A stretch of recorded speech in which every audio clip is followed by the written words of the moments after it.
آج ہم آپ سے ایسی شخصیت کا تعارف کروانے جا رہے ہیں جو پاکستان کے بڑے سائیکلسٹ میں سے ایک ہیں اور پاکستان کا فخر اور سرمایہ ہے، جو 50,000 کلومیٹر کا سفر سائیکل پر طے کر کے کئی ریکارڈز اپنے نام کر چکے ہیں۔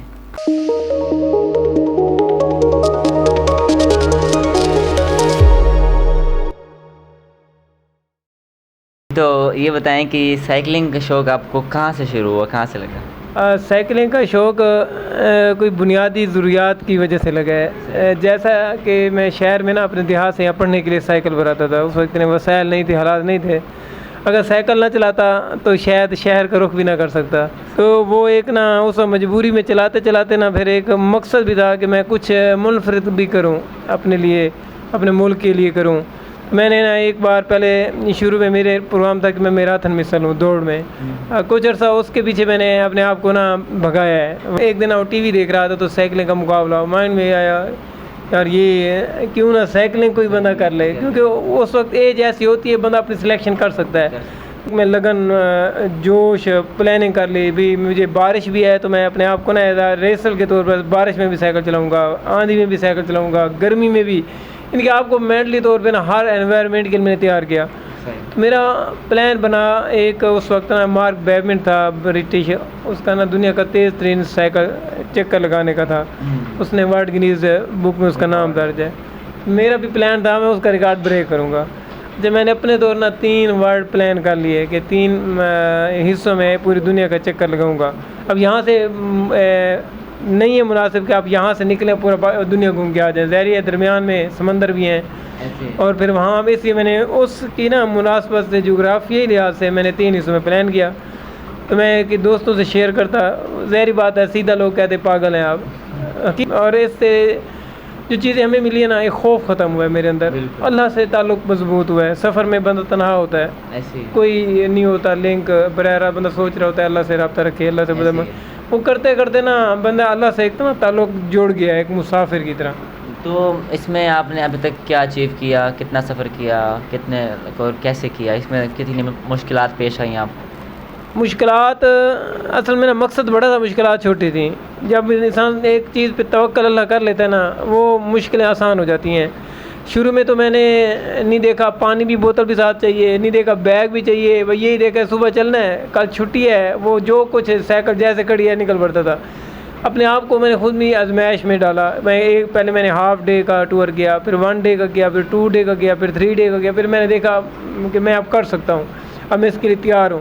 پھر میں نے اپنا جو سب سے اس وقت میں نے سفر کیا تھا یہ 2000 غالباً بات ہے 10 کے بعد کی، کراچی کا ٹور تھا۔ وہ حالات اتنے خوفناک تھے کراچی کے اس وقت، آپ کے علم میں ہوگا جو پریویس چیپٹر گزرا ہے کراچی کے وہ، لیکن مجھے تھا کہ کراچی دیکھوں گا، بڑی بڑی عمارتیں دیکھوں گا، ایک جو سوچ اس طرح تھی وہاں پر سمندر دیکھنے کا موقع ملے گا۔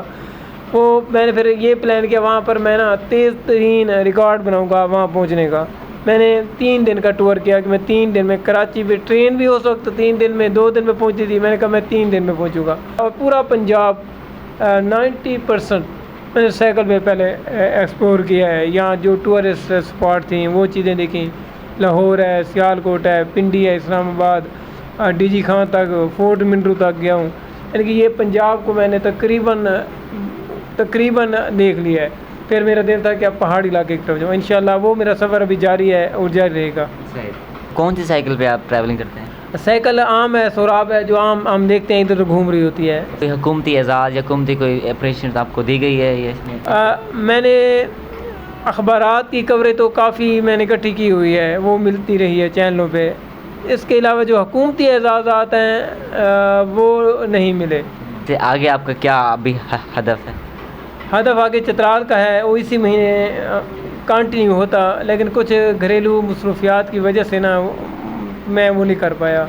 اور دوسرا کرونا میں میری سیونگ ہوتی تھی 2000 پر منتھ، وہ بھی ختم ہو گئی ہے۔ وہ میں نے کہ ہمیں اکٹھی کی ہوئی تھی اس کو استعمال کرنا پڑی ہے، وہ اس لیے وہ ٹور چترال کا رکا ہوا ہے۔ لیکن انشاءاللہ نیکسٹ پلان ہے کراچی کا آگے ٹور میرا ایک پلان کا ہے، میں بتاؤں میرا سکردو کا ایک انشاءاللہ پلان کا ہے، K2 بیس کیمپ پر میرا ایک پلان ہے، اور پاکستان کی جو ریچ ایبل ڈیسٹینیشنز ہیں، پیکس ہیں انشاءاللہ وہ وہاں میں نے ایک پلان کیا ہوا ہے، وہاں تک میں انشاءاللہ سائیکل پر جاؤں گا۔ تو یہ اس پراپر ایز جیسے پروفیشنل سائیکلنگ میں آپ نے کس عمر پہ شروع کیا کہ جس میں آپ نے پراپر سفر کرنا شروع کیا شہروں سے ایک شہر سے؟ وہ میں نے 2010 سے اسٹارٹ کی تھی سائیکلنگ، اس سے پہلے کافی رہا تھا، لیکن 2010 سے نا میں نے ملتان سے باہر ٹریول کرنا شروع کیا تھا۔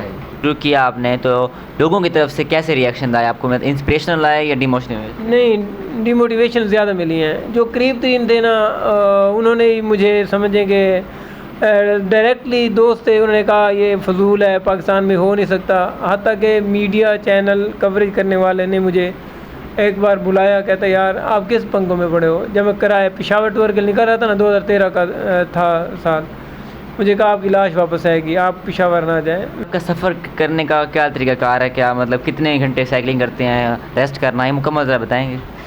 ریسٹ پراپر لکھتے نہیں ہیں، صبح سے چلتے ہیں شام تک سفر کرنا ہوتا ہے، رات ہو جاتی ہے۔ بعض کو دیکھتے ہیں اگر منزل قریب ہے تھوڑی اور 1 گھنٹہ سائیکل چلا لیتے ہیں، اگر آرام سے جگہ مل رہی ہے تو وہاں پہنچ جاتے ہیں۔ اگر دیکھتے ہیں کہ سفر آگے منزل بہت زیادہ دور ہے، پھر وہ کیمپ ہوتا ہے، وہ اس کے ایڈجسٹمنٹ ہم کر لیتے ہیں۔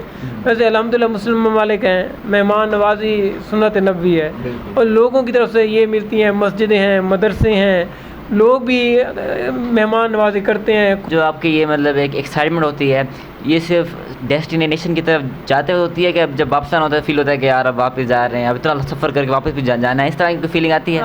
جب جاتا ہوں نا وہ زیادہ ایکسائٹمنٹ ہوتا ہوں، خوش ہوتا ہوں۔ منزل پہ پہنچتا ہوں نا، جب پہلے یہاں پہنچنا ہے، وہاں جا کے نا جو خوشی سکون ملتا ہے نا، وہ میرے الفاظ نہیں ہے میرے پاس میں بیان کروں۔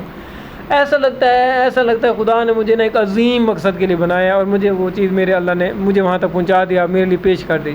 جب میں گھر آ رہا ہوتا ہوں نا، یقین پوچھیں وہ سیڈنس ہوتی ہے، اداسی ہوتی ہے وہ، اینڈ پھر میں یہ سوچ کے وہاں سے آ رہا ہوں تو یہ اگلا ٹور میرا یہ والا ہوگا، اپنے آپ کو نا اس میں ایڈجسٹ کر رہا ہوتا ہوں۔ کمراٹ سائیکل بھی گیا ہوں چترال والی سائڈ سے، پھر وہاں سے سوات آیا ہوں، اور وہ جو ٹورسٹ ہے نا، شاید آپ کو بھی اس کے روٹ کا نہیں پتہ، جو کمراٹ سے کلام راستہ ہے نا، بڈگوئی ٹاپ درمیان میں آتا ہے، وہ انتہائی خطرناک ہے، یعنی کہ آپ وہاں سے گزرنا چاہیں نا 4x4 گاڑی ہو بس، یا بائک ہو اپنی، لیکن وہ بائک بھی آپ کو نہیں کرے گی کہ آپ سموتھلی چلیں گے۔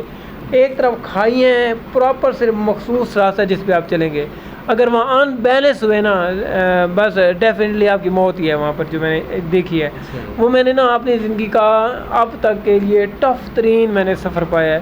اور میں نے ایک دن میں نے کلام پہنچنا تھا، کمراٹ سے کلام، اور مجھے نہیں پتا تھا کہ اس کے بظاہر سفر 8-9 کلومیٹر ہے، لیکن جو وہ سفر تھا نا، مجھے 5 منٹ میں ایسی جگہ پہنچا ہوں جب قریب ترین 5 منٹ میں ریسٹ کرتا تھا، 1 منٹ سائیکل کھینچتا تھا، 5 منٹ چلتا تھا، 1 میں رک جاتا تھا۔ وہ سامنے مجھے نظر آتا تھا یہ میری منزل ہے، میں نے وہاں پہنچنا ہے۔ بھیڑ بکری والے وہاں سے گزر رہے تھے، مجھے ایسے کہتے ہاتھ میں سب رکھے، پاگل ہو پاگل، ایسے کوئی جو بھی وہاں سے گزرا ہے نا اس نے مجھے پاگل کہا ہے، اور میں نے کہا یار میں پاگل ہوں، اپنے مقصد میں پاگل ہوں۔ میں نے کہا یار وہ تو ہیں جو K2 پہ چلے جاتے ہیں، ویسے کیا ان جہازوں سے نہیں جا سکتے؟ میں ان سے کوئی زیادہ ڈفرینٹ تو نہیں کر رہا، بندے چپ کر جاتے، لیکن ان کی مہمان نوازی بڑی کرتے، لوگ قدر بڑی کرتے، اور حیران پریشان ہو جاتے یار یہ سراب سائیکل پہ یہاں پتہ نہیں کر کیا رہا ہے۔ کئی لوگ کہتے ہیں نہیں یہ جاسوسی کرتا ہے، یہ کام کوئی سیدھا سادہ بندہ کر بھی نہیں سکتا۔ میں نے کہا آپ جو مرضی سمجھیں، مجھے یہ کام کرنا ہے اور میں یہ کر کے دکھاؤں گا آپ لوگوں کو۔